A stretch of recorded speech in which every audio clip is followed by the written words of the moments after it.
Anthony Richardson could be the first quarterback off the board in the 2023 draft, could be the first overall pick in the 2023 draft, and you shouldn't be surprised by it. We're going to talk about it here today on Locked On Gators. You are Locked On Gators, your daily podcast on the Florida Gators. Part of the Locked On Podcast Network, your team every day.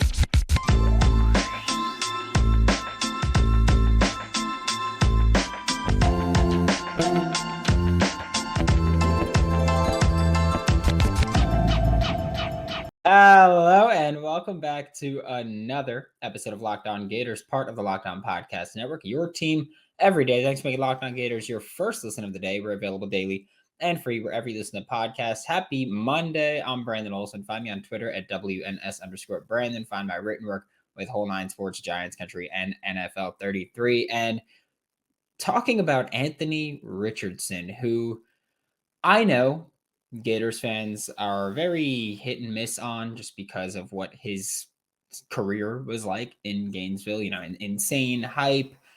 And then he didn't give you that return that you were hoping for. And that's fine, because if you've been listening to this show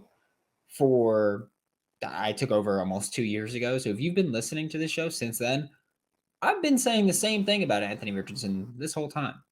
I'm saying Anthony Richardson, physically, one of the most physically gifted human beings on the planet. People like him don't move. People his size don't move like he does. And if they do, they don't play quarterback because they can't throw like he does.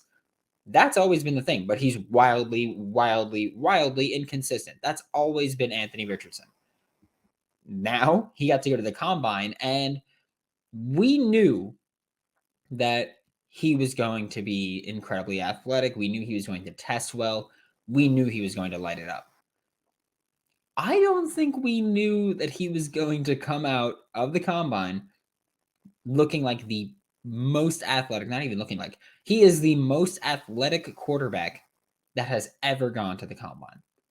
6'4.25", 244 pounds, ran a 40-yard dash in 4.43 seconds officially. That is the fourth best time for a quarterback ever running the 40-yard dash at the combine. Ever. Fourth best. Okay? That's ridiculous. Like, that is insane speed. And we saw it. He also clocked, I think it was 23.2 miles per hour, which the fastest that any ball carrier moved last year in the NFL was 22.11 miles per hour. So Anthony Richardson moved faster than that. Obviously, in the NFL last season, they had pads on. They weren't running a straight 40-yard dash at the combine.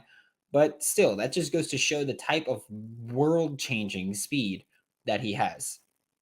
Vertical jump, 40.5 inches. That is a quarterback record for the combine.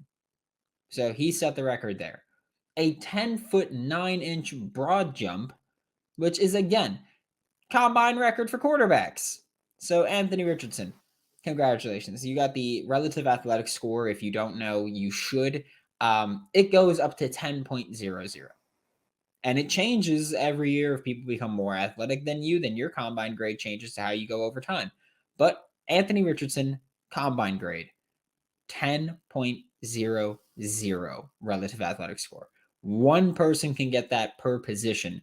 Anthony Richardson, the most athletic quarterback of all time based on his testing numbers.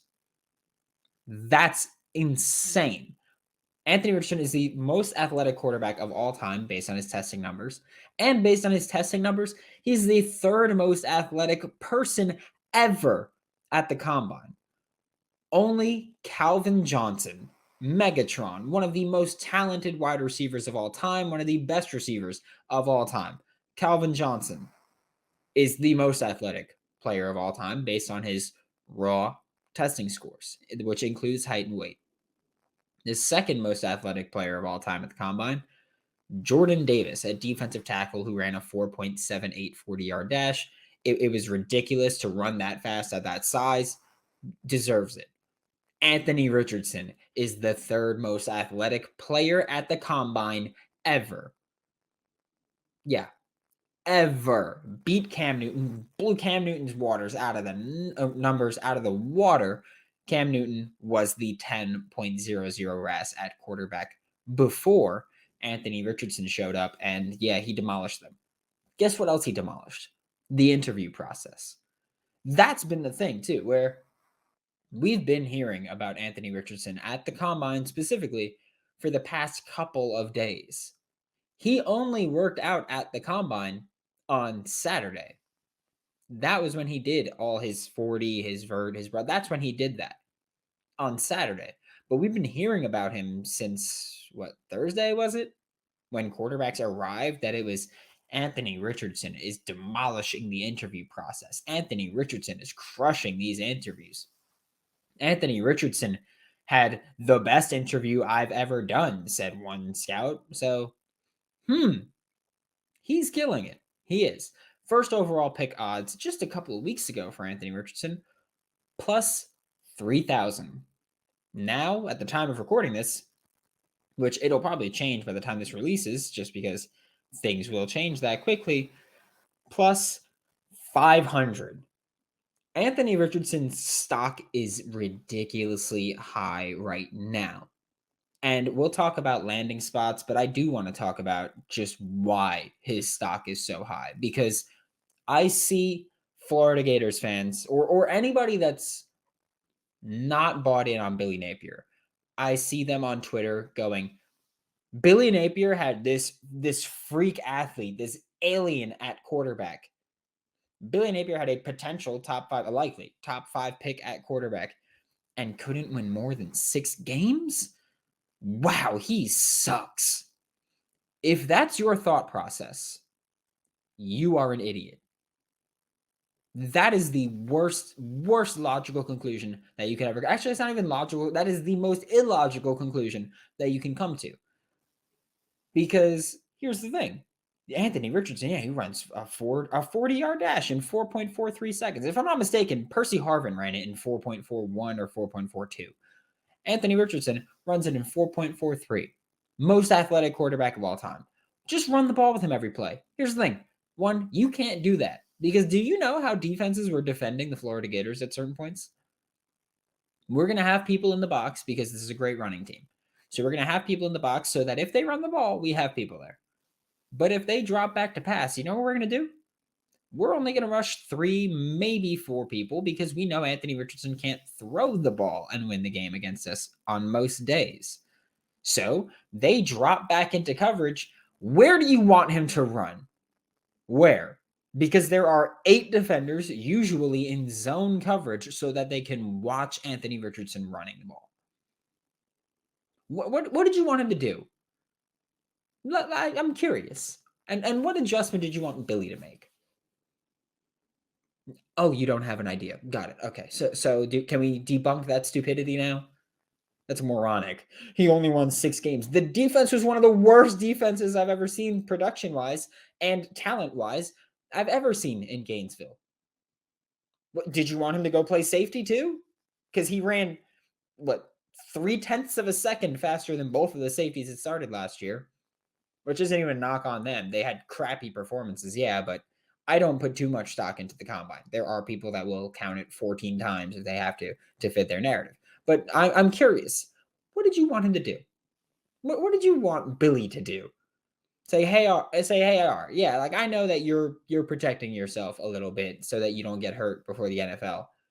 I don't care. I can't win just 6 games with a top 5 quarterback. Also, it's even stupider because Anthony Richardson, everybody acknowledges the tape is bad. He's a bad passer right now. But the point of him potentially getting drafted so high is that you could have arguably the best quarterback in the NFL if you get him to his ceiling. You could have the best quarterback in the NFL on your team. That's the argument of why he's getting drafted so high. He's not getting drafted so high because he's so good right now. No matter where he gets drafted, he's probably going to sit for at least a year before he becomes a starting quarterback. Can we debunk the stupidity now? Thanks. Appreciate you so much. But where might Anthony Richardson go? I'll tell you, because I've got a few ideas that I think are perfect fits. But first, today's episode of Locked On Gators is brought to you by Built Bar. And I know that I had a comment about this the other day where I said, if you're still sticking with your New Year's resolution, congrats to you. If you're not, congrats to you. I don't care. What you eat does not affect me. But I will say that if you're trying to get in shape, if you're trying to stay in shape, if you're trying to eat just a little healthier, and if you've got a sweet tooth, Built Bar should be in your plan. And I don't care what you do or don't do. I'm just telling you what should be in your plan. Should be Built Bar, coated in 100% chocolate. I have a sweet tooth. That's perfect for me. But also just 4 net carbs, 17 grams of protein, which is awesome, and just 130 calories in most bars.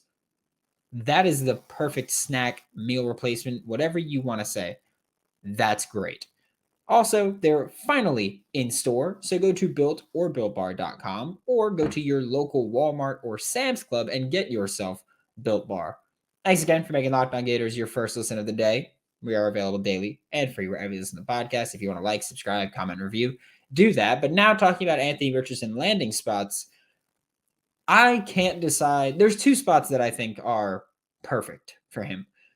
Or we'll say 3 spots I think are perfect for him, but 2 are perfect in the sense where they're in that range for him to be drafted, and they are great landing spots for him. So the first one that I will start with is going to be the Detroit Lions.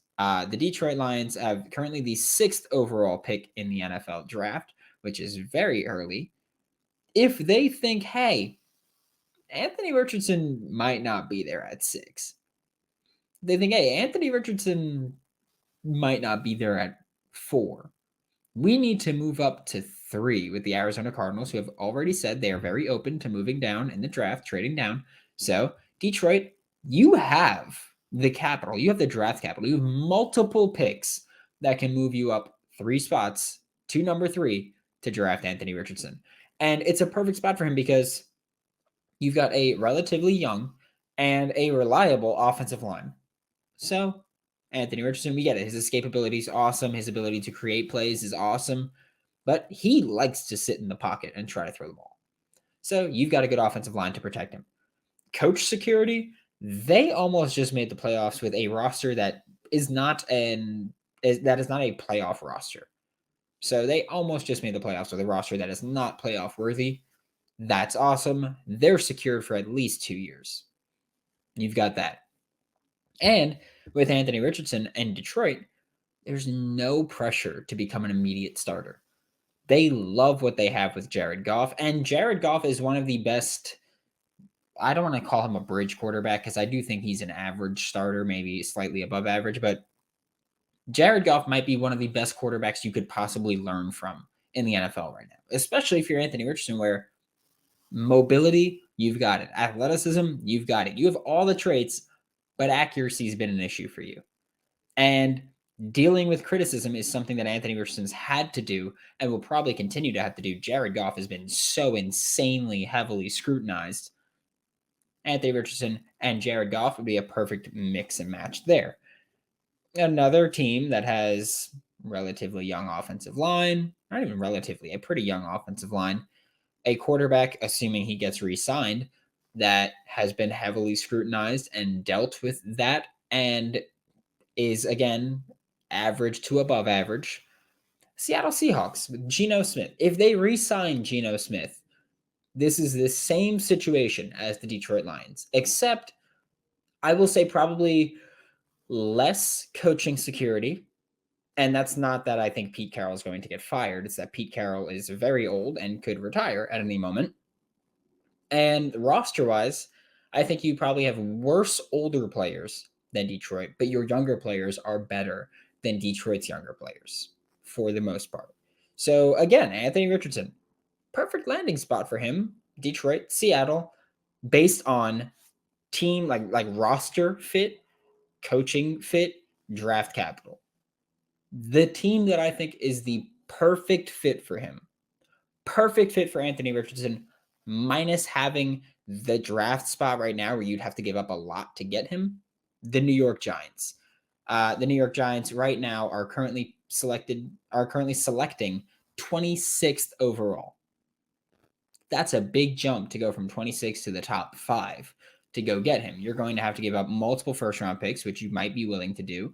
Probably have to give up day 2 picks, which you might be willing to do.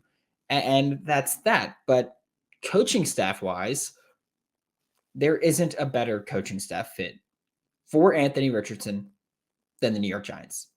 And I've been saying that for a long time. Brian Daboll helped Josh Allen become Josh Allen. And I've been saying Anthony Richardson is like Josh Allen when he was coming out of Wyoming since he was a backup. So that's a perfect fit for you.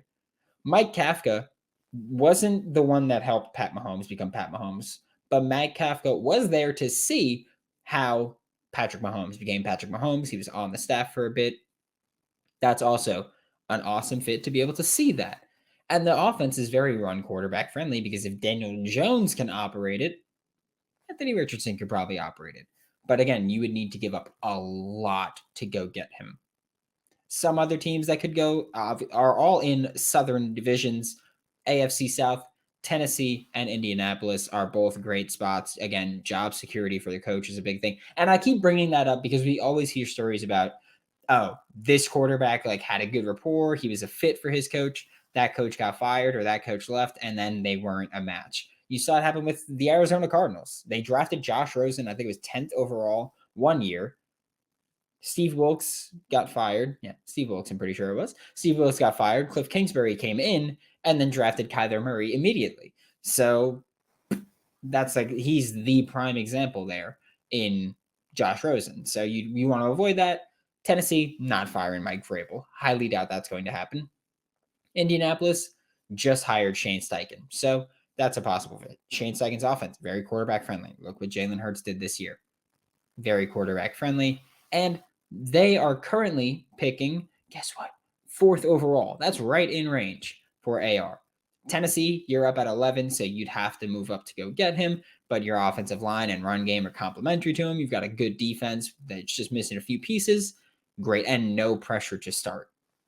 No pressure to start there. So another awesome fit. And the final great fit, Carolina Panthers. Carolina Panthers are currently selecting 9th overall. They just hired Frank Reich, who's a great quarterback coach or a great quarterback developer. You've got Josh McCown, who just played quarterback for 600 years and is now your quarterback coach and was getting head coach interviews, so he's probably not going to be there for long. But you've got Josh McCown on staff. The development should be awesome for Anthony Richardson. You've got a good and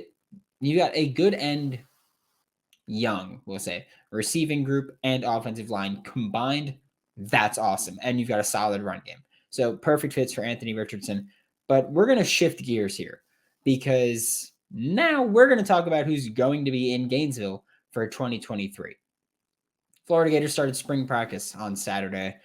And yes, we know Andy Jean did well. We know Arliss Boardingham did well.